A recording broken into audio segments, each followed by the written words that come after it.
अच्छा, आज डिस्कस करेंगे हमारे कौन सी टू स्ट्रेटजीज़ है जिसको मार्केट में हम इम्प्लीमेंट करते हैं। देखिए, फर्स्ट जो हमारी स्ट्रेटजी है, जैसे कि आपको पता है कि हम न्यूज़ ट्रेडिंग करते हैं। न्यूज़ ट्रेडिंग से मुराद है कि जब कोई न्यूज़ होती है तो हम क्या करते हैं, उससे 1 घंटा या 2 घंटे पहले अपने डिस्कॉर्ड ग्रुप में भी वो पोस्ट करते हैं कि इस न्यूज़ को कैसे ट्रेड करना है, इसमें स्कैल्प करना है, इसमें डे ट्रेड करना है या इसमें स्विंग ट्रेड करना है। तो न्यूज़ से पहले हम उसको आइडेंटिफाई करते हैं, इवेलुएट करते हैं कि क्या इस न्यूज़ पे हमें डे ट्रेड करना चाहिए या स्कैल्पिंग करनी चाहिए या स्विंग ट्रेड करनी चाहिए। तो हमारी फर्स्ट स्ट्रेटजी ये है कि हम न्यूज़ को ट्रेड कर रहे होते हैं। वो डिपेंड करता है, अगर यूएस की न्यूज़ है तो वो जाहिर सी बात है, फिर हम फॉरेक्स में भी स्टॉक्स में भी, क्रिप्टो में भी, गोल्ड में भी, सब में हम ट्रेड करते हैं। लेकिन अगर कोई न्यूज़ जो है वो यूरो की है या कैनेडियन है या ऑस्ट्रेलियन है, तो वो जाहिर सी बात है सिर्फ वही लोकल करेंसी इम्पैक्ट करती है। ज़्यादातर जो हमारे पास यूएसडी के बड़े इवेंट्स हैं वो ज़्यादातर सारे मार्केट्स को इम्पैक्ट करते हैं, फॉरेक्स को भी, स्टॉक्स को भी, क्रिप्टो को भी, गोल्ड को भी। तो हम क्या करते हैं, न्यूज़ से पहले उसको एनालाइज करते हैं कि इस न्यूज़ का इम्पैक्ट कितना होगा, कितने देर तक होगा। क्या ये स्कैल्पिंग 10 मिनट तक होगा, क्या ये इस पे डे ट्रेड हो सकता है, क्या स्विंग ट्रेड इस पे हो सकता है। वो मैंने एक वीडियो भी पोस्ट की है, वो आप हमारे यूट्यूब चैनल पे देख सकते हैं कि फेडरल रिजर्व के थ्रू हमें पता लग सकता है कि कौन सी न्यूज़ का शॉर्ट टर्म, कौन सी न्यूज़ का लॉन्ग टर्म या कौन सी न्यूज़ का मीडियम टर्म इम्पैक्ट हो सकता है। तो ये हमारी एक स्ट्रेटजी है जिसके थ्रू हम न्यूज़ को live into the event trade कर रहे होते हैं। ज़्यादातर हम एनएफपी सीपीआई को अपने स्टूडेंट्स के साथ लाइव ट्रेड करते हैं, हम जूम पे उनके साथ कनेक्ट होते हैं, उनके सामने इन चीज़ों को ट्रेड करते हैं। इसके अलावा जो दूसरी हमारी स्ट्रेटजी है वो ये है without news trading. Without news trading से मुराद ये कि ये आप बराए नाम जो है वो आप कह सकते हैं कि विदाउट न्यूज़ ट्रेडिंग है, लेकिन ये इनडायरेक्टली न्यूज़ ट्रेडिंग पे ही बेस्ड है। फॉर एग्जांपल, हम महीने में कुछ न्यूज़ को इवेलुएट करते हैं, हाईलाइट करते हैं और उसके थ्रू हमें पूरे महीने की डायरेक्शन जो है वो मिल जाती है। फॉर एग्जांपल, हमें पता है यार, न्यूज़ नंबर 1, न्यूज़ नंबर 2 और न्यूज़ नंबर 3 जो है वो ऐसे आ गई है जिसकी वजह से क्रिप्टो मार्केट ने पूरी दिसंबर महीने में या नवंबर महीने में ऊपर जाना है, डॉलर ने ऊपर जाना है, गोल्ड ने नीचे आना है, स्टॉक्स ने ऊपर जाना है, वगैरह वगैरह। तो उसके थ्रू फिर हम देखते हैं कि भाई अगर इस न्यूज़ के थ्रू पूरी महीने मार्केट ने ऊपर जाना है तो हम उसमें बाइंग अपॉर्चुनिटी ढूंढते हैं, थोड़े बहुत टेक्निकल यूज़ करके उसमें बाइंग अपॉर्चुनिटी ढूंढी जाती है।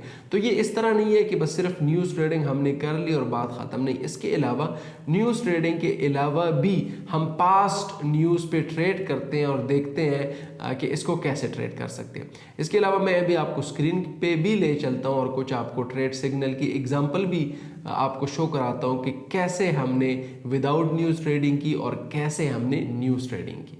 तो हियर इज द एग्जांपल। आप इसको कैसे कर सकते हैं, यहाँ पे आप देख लें। ये 1:15 पे हमारे पास न्यूज़ आई थी नवंबर 20 को। और फ्लैश मैन्युफैक्चरिंग पीएमआई और फ्लैश सर्विसेज पीएमआई ये बहुत ज़्यादा ख़राब आए थे, 44 से 43 और 49 से 45। अब इसका हमें पता है कि इसमें डे ट्रेड हो सकता है। तो अगर हम यूरो यूएसडी पे चले जाते हैं, यूरो यूएसडी में अगर हम 22 नवंबर को देखते हैं, तो 22 नवंबर को हमारे पास यहाँ पे मार्केट, आप देखें, ये न्यूज़ आई थी यहाँ पे, ठीक है, यहाँ पे। और यहाँ से तकरीबन अगर हम मैयर कर ले तो ये तकरीबन इसने हमें दिए थे तकरीबन 147 पिप्स, या तकरीबन मार्केट 1 घंटे एक्सेसिवली मार्केट बहुत ज़्यादा डाउन थी और मार्केट ने कोई 100+ पिप्स दिए थे। अब इसका मतलब है कि इसकी वजह से अब ये नहीं है कि ट्रेंड जो है वो डाउन होगा, बहुत ज़्यादा मार्केट नीचे जाएगा 10 दिन 15 दिन, नहीं। बस आपने सिंपल यहाँ से सेल लेना है, आपको पता है इसका इम्पैक्ट। डे ट्रेड है, मार्केट नीचे आ गया, डे ट्रेड में अगर आपको 30 40 50 पिप्स मिल जाते हैं, आप क्लोज कर लेते हैं, दैट्स इट, बात खत्म। ये न्यूज़ ट्रेडिंग है। अभी एक और मिसाल मैं आपके सामने देता हूँ कि यहाँ पे आप देखें, ये हमने 7 नवंबर को अपने डिस्कॉर्ड में पोस्ट किया था। यूरो यूएसडी को हमने यहाँ से सेल किया था।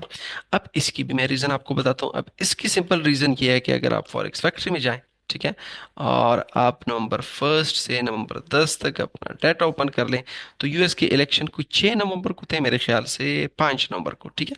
प्रेसिडेंशियल इलेक्शंस हुए थे और उसकी वजह से ट्रंप जीता था।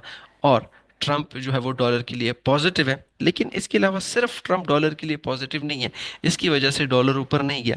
इसके अलावा आपको शायद पता हो कि मार्केट जो है वो एग्रेसिवली कट की तरफ नहीं जा रही। पहले मार्केट एक्सपेक्ट कर रही थी कि 2025 में बैंक रेट हर मीटिंग में कम होगा, लेकिन अभी एक्सपेक्ट कर रही है कि सिर्फ और सिर्फ एक दफ़ा या दो दफ़ा बैंक रेट कम होगा।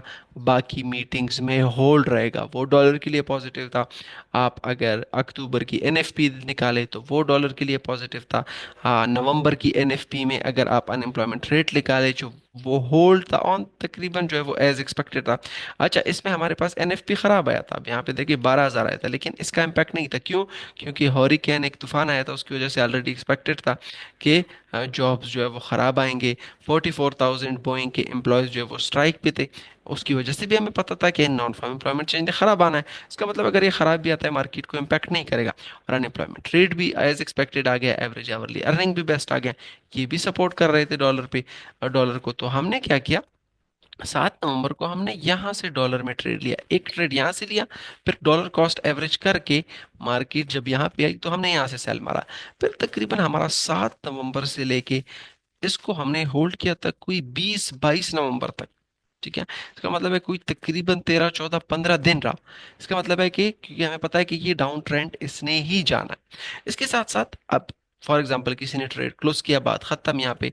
इसके साथ साथ हमारी जो है वो करेंसी स्ट्रेंथ मीटर है। अगर आप करेंसी स्ट्रेंथ मीटर में आ जाए तो उसमें आपको पता लग जाता है कि भाई मैंने अब यहाँ पे देखिए हमने 11 नवंबर को हमने कहा यूरो वीक है, यूएसडी स्ट्रांग है। इसका मतलब है यूरो यूएसडी को सेल कर सकते हो। अब हमारे स्टूडेंट्स को पता है कि भाई फंडामेंटली मार्केट ने नीचे जाना, ट्रेंड जो है वो डाउन है, तो जैसे ही रेजिस्टेंस पे आता है मैंने सेल करना है। फिर देखिए 13 नवंबर को मैंने कहा कि यूरो भी वीक है, यूएसडी स्ट्रांग है। फिर हमने 20 को कहा कि यूरो वीक है, यूएसडी स्ट्रांग है।